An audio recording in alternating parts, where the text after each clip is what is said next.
you are working using the neurocycle to work on a toxic thought. So a thought is something that's a whole concept, and it's made up of memories. So the very first thing that you need to understand is that thoughts are made of memories. Memories are the details of the thoughts. What is a thought made from? A thought is made from the experiences that you have. So we are having experiences from the time we wake up till the time we go to sleep, from the time we're born till the time that we die. We are having experiences. And it's our mind that actually grabs and filters those experiences into the storage part of our mind, into the storage part of our brain, and into the storage part of every cell of our body. So the mind takes every experience and puts it into 3 places, in 3 different formats. And that's called your psychoneurobiological network. And that's essentially what a thought is. It's this complex network of an experience. Now we know that an experience is never just one thing. It's a concept with a lot of details. So let me give you a simple example. This NeuroLive is about the difference between thoughts and memories. That was the title of this NeuroLive. So the title of this thought that you are actually growing into your mind, brain, and body as you're listening to me is the difference between a thought and memories. So that's the name of the thought. But now the words that I'm saying, the details that I'm giving you, those are the memories that you are building into that thought. So you name it, and then you basically, as I'm talking, you actually are going to be building the thought. The words that I am saying are what we would call the root memories, the origin, the source. Where does the experience come from? What is the start point? And so that's the roots. So exactly like a plant, the seed would be the equivalent of the title of this NeuroLive. So the difference between thoughts and memories would be the seed. As I start speaking, the seed is growing into all the root memories. Then each and every one of you thinks in your own unique way. No 2 people think in the same way. Okay, we've all got our own unique way that we see the world, and we understand this. We hear about uniqueness all the time. So because of that, everything that I am saying is going to be processed differently for each of you because you think differently. So that the roots are the same that are going in, but the way you are understanding it, the way you're processing it, the way you're thinking about it, that's different for each of you. And then that produces the branches. So like you put the seed in the ground, as you saw the name of the NeuroLive, as I'm starting to talk, those are the details of the NeuroLive. And then as I'm talking, the same time as I'm giving you these root details, which are the same for all of you, each of you is uniquely processing, which is the trunk, and building the branches, which is how you understand what you're hearing me say. So the trunk part is helping you process. It's your processing, and it's your unique processing, your unique thinking, and it is influenced by all the experiences you've already had that are related to this. So your non-conscious mind will be searching through all your memory, all your thoughts with all their embedded memories to find anything that is linked to this. So most likely the thoughts that are popping up in your mind as I'm talking now are your experiences that you're having with the neurocycle, the thoughts that you're working on, the thoughts you want to work on, the steps of the neurocycle, memories that are popping up, maybe light bulbs going on that are making you understand the difference between the memories, which are the detail or the data of the actual thought, and so on. So all of those, if you can see them, they're almost like a filter and then become like a filter or a lens through which you then produce the branches. So how you understand the stuff passes through this filter of your processing, which is influenced by your existing experiences. Okay, so now let me show you some images quickly, or some props. I've got a couple of props here. So in your mind, the way that the mind stores the thought is going to be like a waveform, a complicated waveform. So if you think of maybe if you've ever seen an EKG or an ECG or an EEG or a QEEG, or even if you look on your podcasts, if you're watching a podcast and you see as a person's talking, the sound goes up and down. So that kind of visual is how you can imagine this conversation is being stored in your mind. At the same time, it is building into your brain as a tree-like structure. So a tree-like structure. So I've got this little plant here as a prop, and it's got a broken part on it. So let me turn it this way around. And so in the brain, it looks like a tree-like structure. In the brain, it is made of proteins and chemicals, and various other neurotransmitters and so on, and genes and all that sort of thing. And in the mind, it's gravitational fields and electromagnetic light waves, that kind of stuff. Okay. And in your body, the memory is stored as like a little rolled beaded carpet. So if you can imagine a whole lot of little beads, and you tiny little beads, and you're threading them along a string, and you've got rows and rows of these, and you roll them up. That is kind of like a good visual for what the thought with its memories. The thought would be the little rolled up carpet, and each little bead would be the detail of what I'm saying, and that's how it's stored in every cell of your body. So that's the complex network that forms a thought. Waves, trees, and little rolled up beaded carpets. Okay, so if it's a good thought that you're building, which is this information is good, you're going to have a nice healthy looking thought tree, you're going to have nice healthy gravitational fields and waves and things, and you're going to have nice healthy rolled up carpets. But if it's a toxic experience, then it's going to look like a toxic tree. So that means that the waves are not going to be all nice and healthy. The thought tree, the proteins are all distorted and enfolded incorrectly, and there's inflammation and the wrong balance of chemicals and all that kind of thing. And in the body, the little carpets are unrolling. Okay, so the thought then is the whole concept, and the thought is made of memories. The memories are the data of the concept. So if you're working on one thing, one thought, because a few of you asked this question, if you're working on one thought, so many other thoughts keep popping in your mind. What's generally, when you focus on one thought, the thoughts that are popping up into your mind will be predominantly the memories that are related to that thought. So you're trying to unpack and find all the memories of that thought. So, for example, as you're working on this, you're trying to find all these branch memories, which are how you've interpreted this situation, and taking you down to how you got there, how you process it, what other thoughts at this level influence this kind of thinking, this lens, and then getting down to the root thoughts. So you are embracing, processing, and reconceptualizing, which is a reconstruction process. So we want to find this, we want to open this up and make it weak, and dig down to your thinking, dig down to the roots, heal the roots, and then reconstruct it. Okay. So that's kind of the process of the neurocycle. So now let me give you a practical example of what this actually looks like. And I just want to quickly address again, when you're working on a thought and lots of other thoughts come up, as I mentioned, the lots of other thoughts that come up, very, very, well, there will be the thoughts at this level, the branch level, the processing level. So other experiences around this that have influenced how you've seen the situation. And also a lot of those might be connected in some way that, and maybe some other area in your life that needs to be addressed. So maybe you're addressing something related to a specific relationship, but you recognize as you are doing this process of the neurocycle and these other thoughts come up, do you realize that actually this has impacted another relationship, or it's impacted how you actually view yourself, or something like that. So those other big thoughts that come up, when other thoughts come up, what you need to do is ask yourself the question, are these thoughts that are thoughts that I've had that I am drawing on to help me try to understand and process this information, in which case you can write them down somewhere in your neurocycle journal. Just write them down so you make a note of whatever pops up. That's what the metacog is so great for. On your metacog, you could have a little line coming out of your metacog that says thoughts that keep popping up. And then also you need a question, is it a whole thought, or is it the actual detail of the current thought?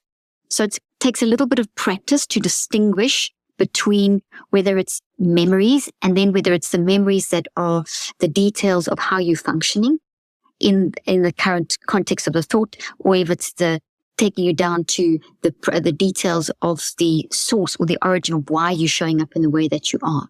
Because your thought is the experience you've had, and the thought gets embedded into the network, and the thought drives how we show up. So a toxic experience becomes a toxic network, becomes a toxic influence in your life. And what we're doing with the Neurocycle is finding those and deconstructing them and fixing them up. You can't get rid of them, but you can fix them and make them healthy. And that's what we're doing. So let's look at an example, because it's always, I think, easier to look at it as an example. So if I glance down, just because I've got the example written out in front of me, and I will just keep me more focused. Okay, so let's say that you're working on something that's extremely common, something that all of us have probably worked on at some stage in our life, and that is low self-worth or low self-esteem. So let's say that as you started the Neurocycle, your thought was low self-esteem. Now that's a big general category, because low self-esteem related to what? Is it just in one particular area of your life? Is it in all areas of your life? Is it related to something specific? You may not see that as you start. You may just have the word low self-esteem or not feeling worthy as the name of your thought. And that's okay, because at day one, and I know you guys already, some of you already on day 14, if you started with me at the beginning of the year with the detox challenge, doesn't matter where you are, but generally at day 1, day 2, day 3, you may not have huge clarity on the detail of the thought. But as you work and progress through the Neurocycle, the days of the Neurocycle, you'll get more clarity on that thought. So when you start writing down the name of your thought, you can write it down, and then you can expand on it. So either it's in the middle of your page. If as you work in the Neurocycle, you draw the circle in the middle of the page, and then you write down low self-esteem. And then maybe by day 3, you're recognizing it's low self-esteem in all areas of my life. And then that's still quite broad. So maybe by day 4, it's low self-esteem related specifically to interacting with people in a social situation. So you see, you're getting a little bit more description around what that issue is, and that helps you to narrow it down. But that just takes time. Unfortunately, there is no quick fix for the mind. A couple of people ask the question, why does this take so long? Well, the network that's formed from an experience and the impact of an experience on your life became part of you physically and mentally. And it gets, and the more you think about it, the more it grows and gets established and gets entangled and entrenched. And the longer it's there, the more we think about it, the more it's triggered, the more it's activated, the more it's you use it, the more it drives you. And if it's been there for longer than about 9 weeks, it's become very entrenched, that it's become a habit. And a habit is something that's hard to break, as we know. And you don't break habits in 21 days. That is why Neurocycle is 63 days. To break a toxic thought and to find all of its embedded memories, get down to the root and to redesign this is going to take time. There isn't a quick fix for mind. There isn't a pill to take away something like an experience that you've had. You're not a damaged brain if you're feeling anxiety or feeling low self-esteem. That doesn't mean you have a damaged brain. It does mean that your brain has been impacted, but that's not the cause, that's the effect. And so it's going to take time to unwind that, and you have to go through it. And we unfortunately live in a day and age where we are kind of almost told that there's a pill for every ill. That's sort of as the medical model has become more dominant, there's this feeling of, go to the doctor, I feel sad, let me get a pill. But we've got to recognize that the mind is not just this biological component. The mind is driving the whole brain and body, and the mind has got different parts, and the mind actually makes the brain and the body work, and there's a very complex network between it. So we can't it's not just that there's a piece missing or a piece broken and you can put a piece back. So unfortunately, like healing from a surgery or healing from an accident or healing or trying to learn how to play a musical instrument or learning or going to the gym, those all take time. And we get you're not going to become good at yoga if you go once, or become a pro athlete if you go once, or, you know that. It's like so logical. But when we feel uncomfortable, when our thoughts make us feel uncomfortable, we want to do everything to feel comfortable. So that sort of drive to remove that discomfort of that discomforting thought is very strong. And but if you just take, something to numb it, maybe in the moment it'll help you, But at some point, you're going to have to deal with it because it's not going anywhere. It's just going to get bigger because you're always changing. And this is the thing about thoughts with their memories. They're dynamic, they're active, they're volcanic in nature, and they are never going anywhere. Once you've had an experience and it's become established, it's part of you. It's part of who you are. So, you with this neurocycle, you looking at who you are and who you have become and finding out who you truly are and deciding, do I want that as part of how I function? And this is the beauty of the neurocycle driving neuroplasticity. You can change your thought patterns. You can't change what's happened to you, but you can reconstruct them, deconstruct and reconstruct them so that you can change how you function in the future. Okay, so coming back to our example, low self-esteem, let's say that that's the name of the thought. So now let's say that the roots were, I'm going to start with the roots. Let's say that I'm going to tell the story as though it's a story to help you understand the structure. So let's say that as a child, you were an only child and you had parents that were quite distant, that maybe they both worked or something, maybe didn't get on so well. Maybe there was a divorce and there was not much emotional support for you. And the only time you really got the kind of attention that you were craving and that we deserve as children growing up was potentially when you did really well at school, or you did really well when you were very young, maybe did a really nice drawing. In other words, when you achieved something that got you a reward. Otherwise, potentially maybe your parents were very distant and you didn't totally, as a child, that's, you don't understand that. All you think is that there's something maybe wrong with me. Why are my parents distant? Why are the people that these aren't words that are going through a child's head, but this is what is inside of your psyche, inside of your mind, brain, body connection, is that your basic needs are not being met. And then you're an only child, so you don't have siblings to connect with. You're not developing, potentially didn't develop the ability to connect that well with other people because you're not getting enough practice at home. I mean, that's where we learn to solve problems and to talk and make friends and connect and to communicate. And so that's not happening. That's missing from the development. So the roots here is that, let's say that this particular fictitious person, I'm going to call it Brainy. Brainy is the character I created in my children's book, How to Help Your Children Clean Up Their Mental Mess. If you want to know more about that, you can actually go to my website, or even in the app, you'll see there's a link to that. And let's say that now Brainy, take a neutral person, Brainy has got this low self-esteem, and that's how Brainy grew up. And also being this lonely, the part of these roots where each day this happened, each day there's more and more added each day, because your brain is always changing, because your mind is always changing, because your experience is always being added to and changing. So regardless of whether you like it or not, nothing's stagnant in your mind, brain, body connection. So there's every day that this is not being resolved, every day that there's another connection or communication, more details, more memories are built onto here of a poor connection with a parent. And then maybe they at school, because you don't know how to connect, then you kind of the odd one and you don't make friends and you become lonely at school. And the only time you get attention is maybe when you do well, and then the teachers pay you attention, but the kids tease you. All of each of those incidents is being added to this root. So this thing's becoming bigger and bigger. And let's say this goes on for years and you move into adolescence. This is longer than 9 weeks. This is an established pattern. And if it never gets addressed, it moves into adolescence, which can create, as we know, all kinds of other problems and into adulthood. And so that translates as you're moving on. Okay. So that's the roots. Now, each time, let's come back to this detail here. So now let's say that just take an incident of a child who draws a little picture and goes to the parent and, shows the parent the picture, and the parent just pushes them away. So that's now a detail that's added. This is added to it. That's built in, it's wired in, that experience of being rejected. And then maybe you feel sad, and you feel hungry or feel tired and cry and get shouted at. And that experience gets put right in here, but shouted at, I can't have needs. If I cry, I get shouted at. And if you don't cry, then you won't get shouted at.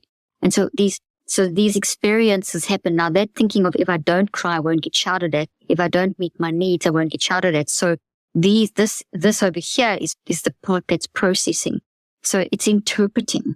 It's creating the filter and the lens. So if I do that, if that happens, if I do that, then that will happen. So this is the part that's saying that if as that happens, if I respond like that, then this is going to happen. That's all happening over here. The thinking that went on at that time. And this is why when we do inner child work, we're kind of going back to that level where we're saying, that's how I was thinking at the time. I was thinking that when my parent rejected me or when my friend, the kids at school laughed at me, I actually saw that as something I deserve. So my self-talk, the branches are growing out of the roots. This transforms the roots into the experience. So this is the way we start, the way we start getting into the experience is through the 4 signals. So the first thing is that the rejection from the parent makes you sad. So emotion makes you maybe get a sudden increase in heartbeat rate. Heartbeats faster. So that's bodily sensation. The behavior, maybe withdraw, pull back, go quieter. And then perspective, I'm bad. And so that is the 4 signals that are going to come from this trunk. And then that plays out in self-talk. The only way I can please my parents is if I do well. I need to keep quiet and not have any needs or show my needs, or I get shouted at. I'm unworthy. No one wants to play with me at school. No one wants to be my friend in college. I'm laughed at.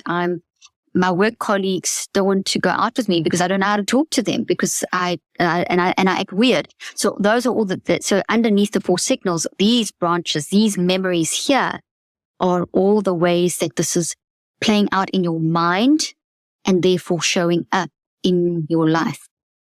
Okay. So the trunk is our processing, our filter, our lens through which you see the incoming experiences and translate the incoming experiences into the 4 signals, and then the detail of the 4 signals, which is the self-talk, how you interact with people, how you go into the world, how you present yourself, how you hold your facial expression, how you use your tone of voice, how you view each person's response to you. It's all coming through, those details are coming through the filter of this whole tree. So the trunk is your processing, the lens, and this lens here is influenced by previous experiences. So there's one main one of the rejection, but now maybe there is another thought, not maybe there will, because there's multiple interactions with the parents, for example, growing up. Or here's the one at the school, here's the one with the daycare, here's the one with the father. So there's maybe 4, 5, or 6, or 10 different ones that are connected at the root and that are influencing this part. And each one needs to be dealt with, but you'll deal with one at a time. So for 21 days, you're dealing with one at a time, and the other ones that are coming up frequently over the 21 days, and you've distinguished them as thoughts, you're going to write those down, and then you're going to knock those off one at a time from the topmost to the bottom. And very often as you think something's a thought, when you start working through, you'll see, oh, actually, it's not a thought. It's actually memories within this thought. Well, that belongs here. And what might become 10 thoughts that you seem to feel like you're working on, or reduce down to 3 or 4. But that comes as you're working through the neurocycle. Now, please, at first, you're going to feel totally lost. And some of you are already saying that.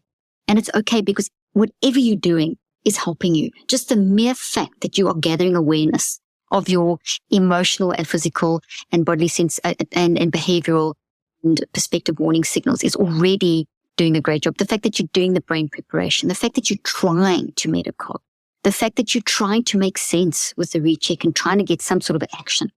It's okay if you do it all wrong, because you will eventually get it right. So it's very important that you don't, that you're not hard on yourself. And that's why, I'm doing these webinars to try and, pull this apart for you more to be able to help you. Okay. So the trunk then influences how you process. It's how it's the filter through how this is translated into that. So if this is distorted, that's distorted, and that's distorted. And what we're doing with the neurocycle is we're embracing this distortion to see what the distortion is, and to tell the truth, to reconceptualize. Okay, this is what's happened. What is the truth? That I'm not a bad person. That people pleasing, which I do now as an adult, actually did all the way through my life, which makes me very resentful, frustrated, is not coming from me as a bad person. It's coming from this experience. This is how I processed that. That was my coping mechanism in the time that got me through that moment, but it's not sustainable in the long run. That's the sort of work that you're doing with the Neurocycle. But you're not going to discover it all in one day. You need the full 21 days to unpack and get down to the root area and start reconstructing. And then the second 42 days is you want to stabilize what you have worked on. The biggest mistake that people make, that I've made, that my patients have made, that, and even me with developing the system, is trying to work on too many things at once. And that's why I'm stressing and giving you the visual analogy of when you have an experience, it activates existing thoughts to help you understand and process. And we need to make the distinction between those thoughts and this thought that we're working on, and the memories, which are the source memories, and how it's playing out in our life in terms of our behaviors and all those things, and the detail of our behaviors in our life. And those details, which we want to work on at one thing at a time.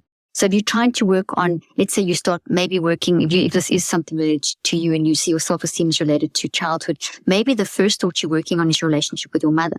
Then the second one is your relationship with your father. And then the second one might be the relationship that you had with a grandparent, which was maybe a great relationship that looks like this. And you actually can start focusing and referencing on this and seeing and using this to help heal that. And then maybe it's related to how you constantly people please, and that might be a whole different thought that you need to work on. And so you'll go through the cycle as you're going through. And there's no time limit on this. This is why it's so important not to be too hard on yourself in terms of how long this takes. There's no cookie cut. I can't tell you that if you have low self-esteem that you're going to get this right in one Neurocycle. What I can tell you is that one Neurocycle is certainly going to open your eyes to the reasons why you have a low self-esteem and get you to a point where you can actually, maybe in one whole 9-week Neurocycle, you realize that the low self-esteem came from the fact that you had this rejection in childhood, and that you actually realize that you are worthy, and that one of your active reaches was to actually talk to your parents and sit down and for them to give you their perception, and maybe you hear from them and you a whole lot of information about, we're so sorry, we didn't realize we were having our own marital problems. Therefore, you just were such an easy child. So we didn't need, so you hear another perspective. So you can start growing. And by doing that, that's another experience. It's a healthy experience that then becomes connected to this and helps you heal this one. So there's the first 21 days is to try and find one core issue to work on. And if you see there's multiple, as I say, split them up.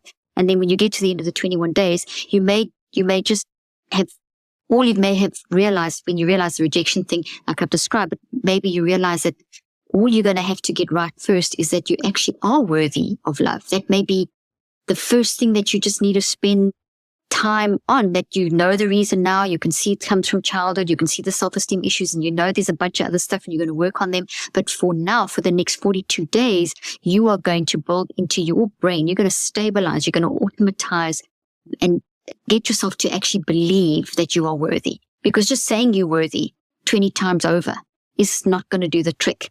You had to find where it came from.